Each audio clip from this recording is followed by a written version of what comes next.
Lakers waived him in February. And look what Woj is tweeting now. He says this isn't an easy free agent market for centers, but here's a former All-Star getting some early attention tonight. Per sources, DeMarcus Cousins. Again, Boogie, 30 years young. Who knows if he'll be ready to come back and sign for the 2020-2021 season. Kevin? Russ is going to roll. Now he's going to throw in the end zone. Touchdown! Murray fires over the middle. It is caught for a touchdown. Now there's some pushing and shoving. Drake Kirkpatrick, get off the field. It's fourth down. The handoff to Hyde. He is in. Thank you, 15-yard penalty. This is the ball game for Arizona. 4th down and 10. Murray takes the snap. Looks, gets hit, goes down, and the Hawks are going to win this game. That's what happens when you play together. That's what continuity looks like. So like the Seahawks that we've all seen over the years. Much credit to the Seahawks defense last night prior to the matchup. How about Seattle, the worst pass defense in the league, allowing over 350 passing yards, and you would think DeAndre Hopkins would be center of attention. He struggled to shake free from Trey Flowers. The Seahawks secondary limiting the Hopkins to just 5 catches and 51 yards. Seahawks also did a good job of putting pressure on Kyler Murray early on, trying to get out of the pocket. LJ Collier there on the sack. The Cardinals averaged nearly 170 yards per game, which is the best in the NFL, but they had just 57 yards rushing. That stood out here, and Kyler didn't look 100% as he was forced out of the pocket, and again, he just doesn't look right. Quadre Diggs breaks the pass, and then you see a big hit, and Diggs, he stepped up. Much props to the secondary. And then fourth quarter, this game a little choppy. Cardinals backed up into the own end zone. Murray to J.R. Sweezy called for a hold. L.J. Collier. This was one of those plays. Was it? Safety because of the penalty at their own goal line. And then 4th and 10 with the game on the line. Carlos Dunlap making his presence felt. Nice pickup there before the trade deadline for the Seahawks. They get the dub, 28-21. And Ryan Clark is back with us here on SportsCenter. RC, what stood out on how the Seahawks bounced back and stopped their 2-game losing streak last night?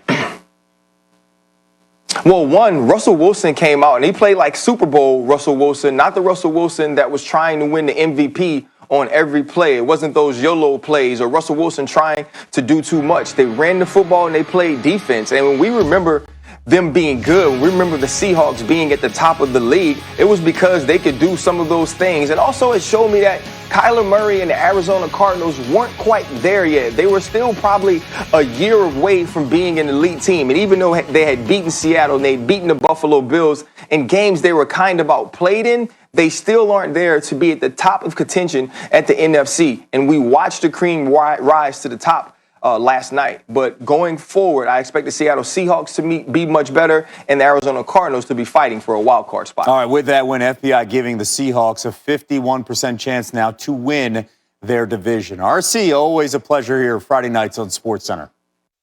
Whether it's can't play defense or he doesn't pass the ball or... It's long. Taysom Hill, not Jameis Winston. Taysom Hill will start in Sunday's divisional game against the Atlanta Falcons. It'll be the first career start for the fourth-year quarterback who was undrafted out of BYU. So a source told our Adam Schefter that Hill took all the starting quarterback reps this week. So those inside the Saints facility probably aren't surprised with this decision. Also, our Diana Racina reports Jameis will not be a part of any offensive packages in Sunday's game unless Taysom Hill gets hurt. Remember, the Saints made sure Hill remained in the black and gold, signing him to a lucrative 2-year deal last offseason. Back to this decision, listen to head coach Sean Payton. I haven't announced that either one of those two are starting. So that was just leaked by someone else, I guess, today? I didn't see today or what you're talking about. Oh, it was just a headline on ESPN that Taysom was going to start. Yeah, I didn't see that. And again, you know, we've had a good week of preparation, and we're looking forward to the game. So just to clarify, so no one has been named a starter. Yeah, listen, someone has been named the starter, but we haven't announced it. Is that all right? Gotcha. No, just clarify. I'm sorry. Yeah. He's always entertaining. No bagels today. Very boring. According to Elias, Hill will become just the 5th player since 1950 and the first since the merger in 1970 to make his first start at quarterback with multiple rushing and receiving touchdowns, but no passing touchdowns. How about that? Most of the time when Hill enters the game, it's not even at quarterback. The 4-year vet has played 180 snaps at tight end and another 222 snaps at wide receiver. He's taken just 142 of his 598 offensive snaps at quarterback.